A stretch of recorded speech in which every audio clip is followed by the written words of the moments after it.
एक समय की बात है। नगर में रहने वाला कबीर नाम का एक लड़का अपनी जिंदगी से बहुत निराश था। उसकी निराशा का कारण यह था कि वह अब तक कुछ भी नहीं कर रहा था। उसके माँ बाप उसे ताने मारते कि तेरे सारे मित्र कुछ ना कुछ कर रहे हैं, लेकिन तू अभी भी घर में ही बैठा हुआ। मित्रों के बीच भी अक्सर उसका मजाक ही बन।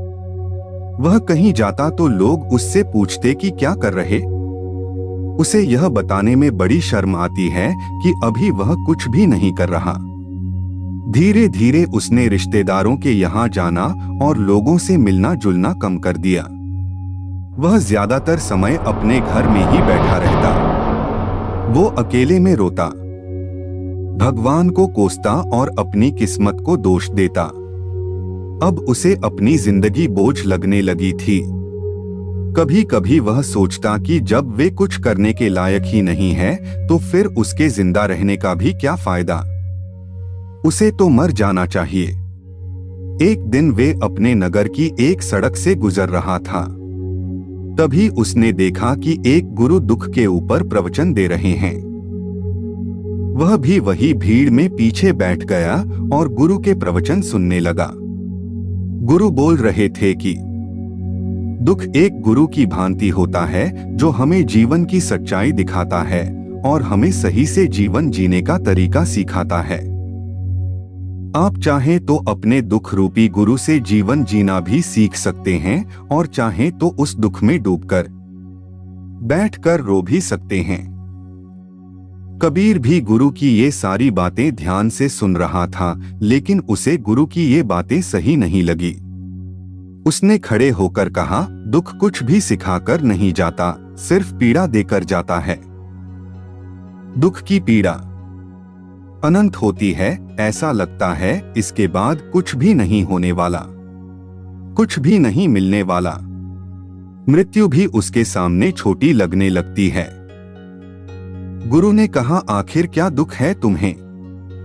कबीर ने अपना सारा दुख गुरु के समक्ष कह सुनाया और पूछा, क्या आपके पास मेरे इस दुख का कोई समाधान है? यह सुन गुरु मुस्कुराए और जिस दिन तुम्हारे जीवन में सच्चा दुख आए उस दिन मेरे पास आना, मैं तुम्हारे दुख का समाधान अवश्य करूंगा। इतना कहकर गुरु वहां से चले गए। कबीर ने सोचा, क्या मेरा दुख सच्चा नहीं है? क्या जिसने से गुजर रहा हूं वो छोटा है? कोई भी मेरे दुख को नहीं समझ सकता। जब माँ बाप नहीं समझ पाए तो गुरु के समझे। अपने दुखों से परेशान होकर कबीर ने एक निर्णय लिया कि अब वह कुछ करके दिखाएगा। उसने एक छोटा सा व्यापार शुरू किया, लेकिन उसमें उसे सफलता नहीं मिल रही थी, पर उसके घर वाले खुश थे कि वह कुछ तो प्रयास कर रहा है। वह अपने व्यापार में जुटा रहा और उसे धीरे धीरे सफलता भी मिलने लगी। फिर उसने रफ्तार पकड़ ली और सिर्फ 3 साल के अंदर ही वह एक बड़ा व्यापारी बन गया। अब कबीर के चारों तरफ ऐसे बहुत से लोग थे जो उसकी चिंता करते थे, उसे पसंद करते थे, उसके काम की प्रशंसा करते थे। अब उसके घर वाले भी उसकी प्रशंसा करते नहीं थकते थे। दिन प्रतिदिन उसके मित्रों की संख्या बढ़ती जा रही थी। अब वह अपनी जिंदगी से बहुत ही खुश था। उसके कुछ मित्रों ने उसे सलाह दी कि जब तुम बड़े व्यापारी बनकर इतने खुश हो तो सोचो कि अगर तुम इस नगर के, इस राज्य के सबसे बड़े व्यापारी बन जाओ तो तुम्हारे पास कितना सुख होगा, कितने लोग तुमसे जुड़ना चाहेंगे, तुम्हारा कितना यश फैलेगा। स्वयं राजा भी तुमसे मित्रता करना चाहें और जरूरत पड़ने पर तुमसे ही धन उधार ले। मित्रों की यह बात कबीर के मन में घर कर गए। अब उसने और भी धन कमाने का प्रयास शुरू कर दिया, लेकिन उसे यह सब कुछ बहुत ही जल्दी चाहिए था। वो सब कुछ प्राप्त करने में अपना ज्यादा समय बर्बाद नहीं करना चाहता था। इसीलिए उसने ऐसे भी कार्य करने शुरू कर दिए जो उचित नहीं थे। उसने बड़ी मात्रा में अपने मित्रों से धन उधार लेना शुरू कर दिया। ज्यादा मुनाफा कमाने के लालच में अपने सामान में मिलावट करने लगा। उसने दूसरे व्यापारियों के खिलाफ षड्यंत्र भी रचे, उन्हें डराया। जैसा जैसा उसके मित्र उससे कहते गए वही करता गया। वह इन तरीकों से ज्यादा धन तो कमा रहा था, लेकिन अब उसके जीवन में सुकून नहीं रह गया था। उसके मन की शांति गायब हो गई थी।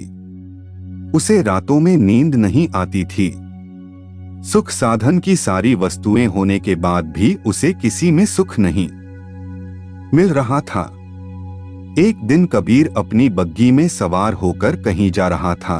तभी रास्ते में उसे गुरु का आश्रम दिखा। वह रुक गया।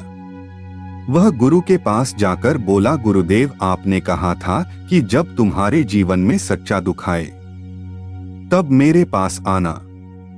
अब मैं बहुत दुखी हूं। मेरे रातों की नींद गायब हो गई है। मुझे कहीं सुकून नहीं मिल रहा है।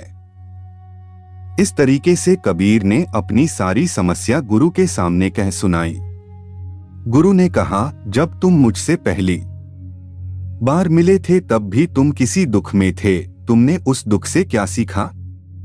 कबीर नहीं कहा, मैंने सीखा कि सिर्फ सोचने और चिंता करने से कुछ नहीं होता। अपनी सोच को सच करने के लिए कर्म करना पड़ता है, और सिर्फ कर्म करने से भी कुछ नहीं होता। अपने कर्म को अंतिम पड़ाव तक ले जाना भी आवश्यक होता है। चाहे रास्ते में कितनी मुश्किलें आईं, मन कितना ही निराश हो, कितना ही लगे कि अब आगे कुछ भी नहीं होने वाला, तब भी यह मानकर चलो कि मैं जो भी कर उसमें सफल अवश्य हो। लोग सिर्फ सफल व्यक्ति को ही सम्मान देते हैं, फिर चाहे कोई कितना ही अच्छा क्यों ना हो, वह लोगों की नजरों में होता। यह सब सुन गुरु मुस्कुराए और बोले, यह असली दुख नहीं है।